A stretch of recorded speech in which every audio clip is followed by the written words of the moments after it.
The sexual marketplace. Overview of intersexual dynamics. To understand dating and sexual dynamics, you need to understand the sexual marketplace. Let's start with a quick definition. The Dictionary of Power Definitions defines the sexual marketplace as the sexual marketplace, SMP, encompasses everyone looking for sex or relationship and who can realistically meet or interact with each other. In the SMP, people offer their sexual value, compete with other members of the same gender, and seek and assess the sexual market value of potential mates from the opposite gender, demand. While sexual marketplace dynamics are more the theory of dating, this is the type of theory that provides the foundation to better understand and internalize the tactics and strategies. When you understand the forces, needs, and drives that govern the sexual marketplace, you also increase your mating IQ. And a higher mating IQ helps you to 1. Be a better and more strategic dater. 2. Assess your partners better. 3. Be a better leader of relationships. People enter the sexual marketplace to date, and dating is a way to assess each other's sexual market value. So let's start. It's a negotiation. Some still consider the sexual marketplace concept fringe or pseudoscience. In part, it's because people wished it wasn't true. For some, an approach based on self-interest, power, and calculative negotiations offers a bleak portrait of human nature. But there is little to open that market forces are at play even in dating and relationships. The latest Oxford Handbook of Evolutionary Psychology and Romantic Relationships says, whenever people have the ability to choose partners and partner quality varies, we should expect competition for more desirable partners. This competition for the best partners occurs in a biological market, e.g., Barkley, 2013, 2016, No and Hammerstein, 1994, 1995. In any market, supply and demand affect the value of a good, e.g., a romantic partner. And anything affecting supply and demand can also influence the mating market. And the latest APA Handbook of Relationships clearly describes dating as a negotiation. Both sexes would be most happy with a partner who is high on all desirable dimensions: physically attractive, wealthy, charming, agreeable, and so on. Fletcher, Simpson, Thomas, and Giles, 1999. However, most people are not in a position to attract a partner who is perfect in every way, so they must compromise and make trade-offs. When forced to compromise in choosing a long-term partner, men and women make very different choices. Women prioritize social status and give up good looks. The APA Handbook of Personality and Social Psychology, Volume 3, Interpersonal Relations. So now that you know that this is a valid model, let's learn it better. Sexual Marketplace 101. The basis of most dating power dynamics and gender differences comes down to 3 evolutionary facts. 1. Women produce fewer eggs, while sperm is abundant. Anisogamy, the female sex cell is larger, more costly, and rarer. Male sex cells, sperm, are easier to produce and more abundant, meaning women are worth more than men when it comes to reproducing. 2. Women invest more time and resources in reproduction at higher risks. Female internal gestation, women are also more vulnerable and have higher nutritional needs during pregnancy, meaning women learn to want, seek, and secure supportive men. 3. Women invest more time and resources in child rearing, breastfeeding on average. Babies need mothers for survival, but can survive without fathers. That has eventually and likely led to women also developing more feelings and connections with the children, meaning women are worth more when it comes to both reproducing and nurturing future generations. Evolution rewarded those who had the most surviving and reproducing children. Evolution, working on the above biological differences, led to the following gender differences. 1. Women are more careful and risk-averse. A reproductive mistake or an unsuccessful child is costlier to a woman than to a woman. That makes women generally more cautious around dating and sex, for example, waiting longer for sex. 2. Women are pickier. Since women stand more to lose from mating with the wrong man, they tend to be choosier in their partner selection. 3. Women invest more in children. Each child means more to a woman than to a man, so women tend to be more protective and nurturing towards their children. Because of these biological differences, on average, Men are always ready and willing to have sex, while women are more careful and pickier. This is one of the most fundamental laws that govern the sexual marketplace. 1. Men are the offer, women choose. On average, men are the offer, because men are generally more willing to add a sex partner. Men are the offer. Women are the demand, because women are generally more risk-averse and stand more to lose. They are pickier and scout and test the offer before choosing. Sexual marketplaces vary in time and place. But because of the biological underpinnings, sexual marketplaces tend to be buyers' markets, favoring women, with many important exceptions, of course. So over the whole population, on average, women have more power in dating. Heads up for the empowered men reading here. You don't have to care about the whole population. You're an individual, and you can always buck the trend. The comedian Bill Maher put it nicely in one of his stand-up jokes. For a man to walk into a bar and have his choice of any woman he wants, he would have to be the ruler of the world. A woman who wants the same power, does her hair, and puts makeup.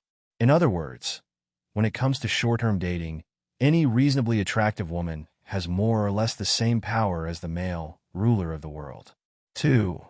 Female beauty confers huge power and determines her sexual mores. Women are better served pairing up with a high-quality man than by sleeping around with lots of guys.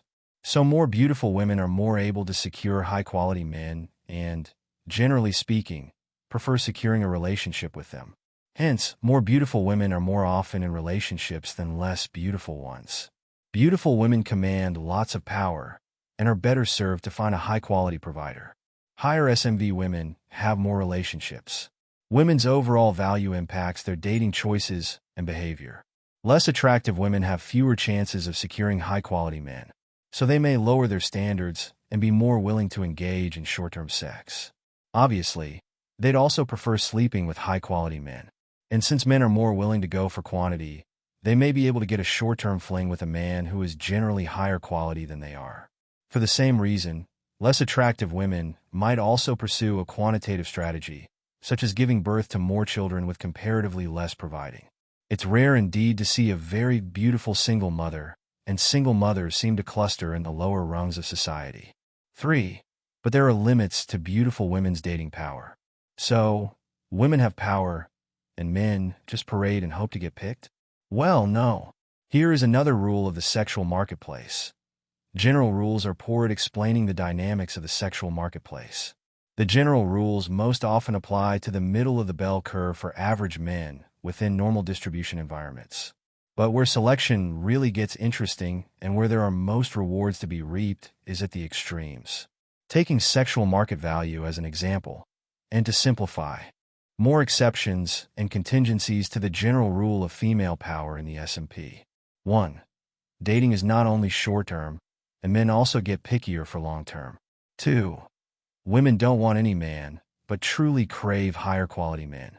3. Female dating power is highly dependent on age and looks. Finally, the most powerful players in the sexual marketplace are the very top men. 4. And top men have top power. At the very top, men have so much power, status, and resources that they can attract and take care of many women together with their children, more than any other average man could. The women know it, and they all queue up. When those guys are also attractive or have overall high fitness, they're the complete package. And women queue up even more. At the top of the pyramid, power, status, and resources matter more than looks in terms of his power to sleep with lots of new women, especially in the ancestral environment in which we developed. But if you think about it, it's also true today. If it were a race for more casual sex, few male models could beat an average-looking tycoon. And that's even more true with fame and celebrity status. Remember the difference in reproductive effort that, on average, gave more power to women in dating? Well, at the very top, since men don't have to wait more than a year to reproduce again, the power dynamics invert, and anisogamy also gives power to men from a genetic point of view. The evolutionary proof that top men have more power than top women is in the babies. Very powerful men tend to have more sons than daughters. 5. Women want money and commitment. MPI theory. Male parental investment is crucial to understanding human dating. In simple terms, parental investment, first theorized by Robert Trivers, defines how much parents invest in their offspring. Male parental investment, MPI, defines how much the males of a particular species invest in their offspring. Human males are relatively high in parental investment compared to many other species in the animal kingdom, but they are not nearly as high as human females. Such as, men don't invest in their children nearly as much as women do, but they do invest quite a bit. For clarity, when we talk about investment in humans, we refer to generally sticking around and helping each other, both emotionally, financially, and with daily actions. So, how does male parental investment affect sexual dynamics? In nature, the females of species who cannot expect any help from their male counterparts, i.e., no male parental investment, only mate based on male genetic qualities, fitness, as displayed by certain fitness indicators, i.e., looks, plumage color, physique, dancing prowess, and any other symbol that the particular species developed as fitness indicator. Meaning that when females cannot get any help to raise offspring, men bring only themselves to the table, no future help or resources, and females mate based on attraction. Conversely, when women can get resources, they will also look and screen for resources and their availability to them. In humans, most women can secure support for child rearing, or at least the promise of a dash. So, when women are choosing long-term relationships and, even more, starting a family, they will also want men who will help and support them with child rearing and household finances. And they will tend to discard those who are not able or willing to invest anything. That is not necessarily to say that the man who helps and supports them is the biological father of her children, though. This is especially true for high-quality women. High-quality women can more easily pick and choose among several men who are willing to help with child rearing. Men get in exchange a high-quality partner, good genes, and a social status boost. Flowers and gifts are a sign of his willingness to commit and provide. 6. Women want commitment and devotion, future signaling theory. Sure, the man having resources is good and nice, but it's not enough. Women also seek signs that he will make those resources available to her. How does she do it? Commitment is one way. In part, commitment is the measure to which a man promises to make his resources available to her. And of course, she wants to see proof that the commitment is true and not just verbal. Enter gifts, dinners, wining and dining, picking her up, investing time in her, etc., etc. Some evolutionary psychologists say that feelings developed as a way to make men stick to a woman to help raise the children. And that's why many women also want to see proof of love to make sure that he will stick around and help. We can also speculate that women evolved a set of tools and behaviors apt at controlling their relationships so that they could more easily control men, together with their support and resources. Check out this article for that. How Women Control Men and Relationships. Female Domestication. How Women Control Men and Relationships. Sexual Marketplace Power Dynamics. Alright, let's get into some proper sexual power dynamics now. We will quickly review a typical date progression and analyze where the power lies. 1. Before sex, she has more power. Sex is a huge milestone in any budding relationship. Be it short-term or long-term, before sex, women have power. If he is spending time with her outside of obvious friendships and professional partnerships, it's almost a given he would like sex with her. This holds true, on average, even in the case of high-quality couples. Sure, the woman is excited around him and might really want him, including sexually, but she still has the power of denying and is still holding the most important card, sex. This is why men must always be careful and smooth in the lead up to sex, no matter their SMV. Indeed, a botched-up escalation is often taken as evidence of a much lower SMV. How the man acts to being rebuffed is also important. See here an example of smooth handling of a rejection. No problem. Perfect tonality to handle rejections like a boss. 2. After sex, he has more power, and she needs to chase commitment. As we have seen, human males are often happy and willing to nest up and stick around. But still, not all men commit and stick around. And when they don't, it could be disastrous for her. That's why while men seek sex, it's usually women who care more about commitment, especially after sex. Why? Because when sex begins, the woman is more and more at risk of getting pregnant. And if she hasn't secured his commitment by then, that could be a costly mistake for her. Of course, some men do chase for commitment. But that's not ideal from a power dynamics point of view. When men enter a relationship after chasing commitment, they lose all their power and enter the relationship as the needier party. They cannot maintain the initial attraction. She loses respect, and it's bad for all. 3. After commitment, she has more power. After commitment, it should hopefully be more about teamwork than power. But still, we are analyzing power dynamics here, and the question of how has more power after commitment has a definite answer. She sees a power resurgence. Why? Think about it. Who gains more with commitment? The woman. Sure, he also gains much with commitment, including exclusive access to her reproductive system. But while a man maximizes his potential with lots of casual sex, a woman is better served to raise children with the help of a committed partner. And that's why commitment is more of a win for women. The woman has no higher upside potential than a commitment to a high-quality man. But a man has a much higher potential for outside commitment.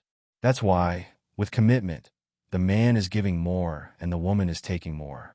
In some cases, men subcommunicate with a commitment that she is worth more than him, and commitment serves to make up the difference. Purely from a mathematical point of view, as we saw, she is worth more than him because his reproductive contribution is cheap, while hers is high maintenance. Still, a man might still be better served by letting her go after the commitment. He proposes and professes endless love, and gives away all his power. 4. After children, he has more power. After the children are born, the man has more power. Why? Because the woman is more invested in the child. Because since women invest more in children and can have fewer children in their lifespan, a child is worth more to the mother. Furthermore, a child needs the mother to survive, but doesn't need the father. That means that the father could walk away, and the mother would still have to take care of the child on her own. So, right after the child is born, women need male help and provide more than the man needs the woman. Ironically, it's the mother's greater commitment that allows the father to potentially neglect the children even more. Breaking up with young children is the ultimate game of chicken, and it's usually the woman who swerves first because if she didn't, the child would die. A completely immoral man could abandon a woman when she needs him the most and seek another woman to impregnate, having his cake and eating it too from a genetical point of view. Most modern nations have instituted laws and regulations to force men to at least provide financial support to children. For more, see the stages of power in dating and relationships. Relationship Power Dynamics 101. Bargaining in the sexual marketplace. Remember the social exchange? Well, it's the same here. Imagine dating as a big exchange. And as we have seen in the sexual market value overview, there is a plethora of traits that people seek and exchange. Especially for men, those traits are many and varied, often with only a tiny limited overlap among each other.